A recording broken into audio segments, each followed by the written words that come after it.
Jason, congrats. Does this work, Mike? Congrats on the win. With their style of play. Turn off the TV first before you get your Mike handed me the live mic. stream going. Go ahead. Holy smokes. Jason, with their style of play, they like to press up and down the court, put a lot of pressure on ball handlers. You had a lot of responsibility going into this game. Finished with 25 points, 9 assists, 4 rebounds, 1 turnover. What can you say about your performance tonight? I just feel like Coach really prepared us this week. He had a lot of drills implementing the press, and I feel like he helped us out a lot today. I called one timeout. It was going to be a 10-second violation. This guy did the work, right? I thought we were incredibly poised. 15 turnovers is a big number, but when you look at the number of possessions in this game, right, it's a high number. So I don't think that number is as high percentage-wise. I thought we were good with the ball. They're known for, if you look and see, they strike in bunches quickly. They had one 9-0 run, ended up being maybe 11-0 run. We had 2 bad shots. I thought we got baited to take quicker shots than we needed to, and then 2 turnovers. One was on an inbound, right? So you take some of those away. I thought we were good with the ball. I think a number of players made unselfish where they had clean looks from 3 that they've taken and made in practice, and that's what we do, and that's what they're about. And they turned them down, and we got healthier possessions. The reason the Eagles are going to win on Sunday is because they're going to run the football, and Saquon's going to have the ball, and these are going to be long offensive possessions, and Mahomes is going to have fewer opportunities. And we talked about that analogy for this game, right? Longer offensive possessions limit their opportunities because they're going to shoot it no matter what. So we made them guard. Maybe that wears them down, right? And then they had fewer possessions. But I think a lot of guys had a lot of poise. Deuce is here because he got hot and hit some shots and took care of the basketball. I think an unsung hero to the late basketball fan would be William Garcia-Adson, who really made their bigger guys come back, and he certainly had the advantage with his skill set in ball handling and decision making. Zach, a lot of people might think that shots late in the shot clock might not be the best shots, but today you mentioned it. You wanted to hold the ball as long as you could to kind of limit their possessions. What did you like about the way you played, and what do you think about sometimes shots late in the shot clock you have to take in a game like this? Well, I'm not going to get too detailed. We are going to play these guys at least again here in a couple weeks. But I think the early shot is the bait, right? It's the early shot. Whether it's a 3 or a layup deep in the clock, we're not that worried about. But I think the early shot, you can really gaslight their runs. And again, they did have one, but I think we did a good job for the most part limiting their quick strike offense. Coach, I want to ask you about William Garcia-Adson. Yeah. Really good game. Good Not only question. scoring, but a lot of deflections as well. Got his hands on a lot of balls in the first half. I'm just curious, when he came to you guys so late in the summer, how early on did you say, hey, we got a rotation guy here that can help us right now? I think all that stuff takes time. You just, when you go recruiting and you're out on the road or you're evaluating guys in the portal or junior college, you're just looking for pieces that are high character people, that are quality guys that buy into what you want to do. He was a guy that, I was made aware of on a recruiting trip in the summer, and it was kind of, hey, that guy's still available, and it was deep in the summer. So unfortunate. Right now our academic schedule starts late, so we can sneak a guy in maybe before other people could. But I think what jumps out about William is his decision-making with the ball. He's a ball swinger. He doesn't need to score to impact the game. And so he finds guys when they're open and does a good job with that. So you can see his feel even before he got here.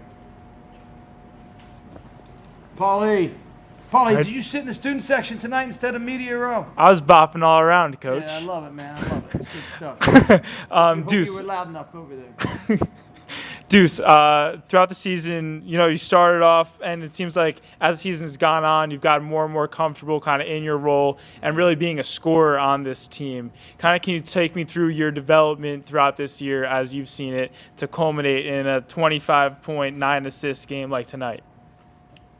Just just stacking days, kind of just each day trying to get better, even on the bad days. Just keep stacking days and just trying to be more of everything. Like try to do everything on the court, like pass, rebound. That's what I feel like I try to do. Anything else for Deuce? Deuce, you had a run there in the second half. I think you scored 10 straight points. I think 13 of 16. Started with a driving layup. You hit a couple threes, another layup. I think you even assisted that three that Yame hit in the corner. Yeah.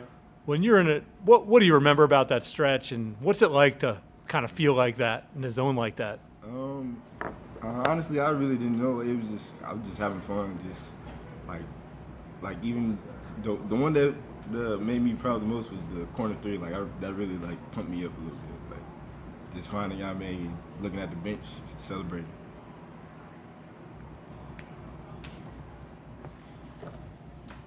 Is that it? I got one more for you, if Okay. you don't mind. Sorry. Got a game Saturday at 2 here. We'll be eating film and watching film here as soon as you guys get your stories. With how efficient you guys were and from the field, from the 3-point line, with the press, they went to a zone. They throw so many different things at you, and when you have to prepare for those, so many different facets they're going to throw at you. What made you be able to be as efficient as you were tonight offensively? I would say this wasn't preparing for William and Mary today. And you can ask Deuce, when we started in October, we were doing press break.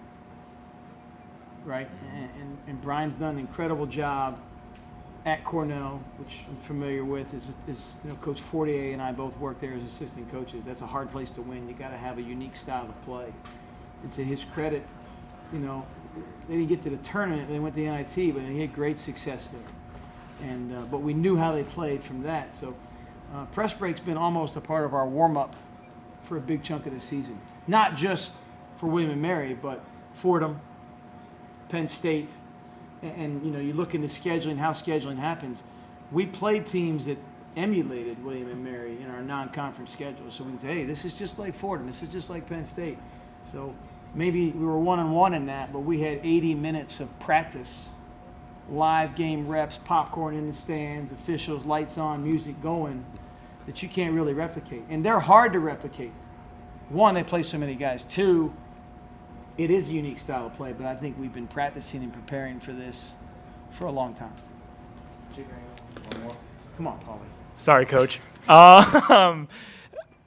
You mentioned against the Delaware game last time we talked that you wanted to play faster and you thought the team needed to play faster as the season's going on, and that was an adjustment you needed to make to get where you want to go.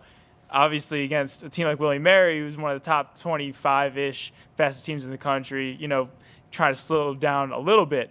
But is that something that you are like? What is the style of play you're trying to go for moving forward? Are you trying to develop your own style of play or respond to what others do? We're trying to play winning basketball.